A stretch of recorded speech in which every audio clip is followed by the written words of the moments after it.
Poutine avait raison.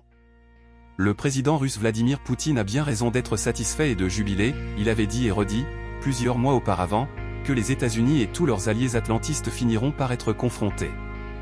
à la dure réalité économique et que leur aide, massive, en armes et en matériel de guerre à l'Ukraine, va s'éteindre, petit à petit comme un feu de paille. Il savait de quoi il parlait. Alors que la contre-offensive de Kiev, annoncée tambour battant et à coups de com' par les Occidentaux dont Washington, s'est brisé net et s'est cassé les dents sur les fortifications de l'armée russe. Mais une autre crise a pointé son nez au Moyen-Orient, faisant craindre une guerre totale dont les États-Unis ne veulent surtout pas. Début des années 2000, Vladimir Poutine s'est plaint à l'ancien président français, Jacques Chirac, de l'insolence, de l'arrogance et de la nervosité de la plupart des dirigeants occidentaux et au président français de lui répondre, je cite, « Mais vous avez affaire à une bande d'idiots diplômés et à des hystériques qui n'ont aucun sens de l'histoire et qui méprisent et insultent au lieu de discuter comme des adultes responsables. » Vieux routier de la politique, le président Chirac les connaissait bien. Bref, aujourd'hui, l'agression sauvage de l'armée israélienne contre la population de Gaza et la poursuite des crimes commis par les colons juifs extrémistes, partout en Cisjordanie, ont mis le feu aux poudres, à tel point que plusieurs fronts sont ouverts au Liban, au Yémen et en Irak.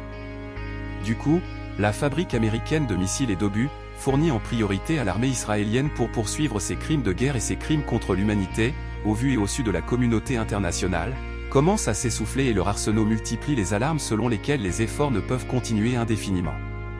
C'est une des raisons qui font que Moscou a de quoi se féliciter, surtout que les pluies de sanctions et les chantages dirigés vers de nombreux pays d'Afrique, d'Asie et d'Amérique centrale pour embrasser la cause atlantiste n'ont, en fin de compte, rien donné.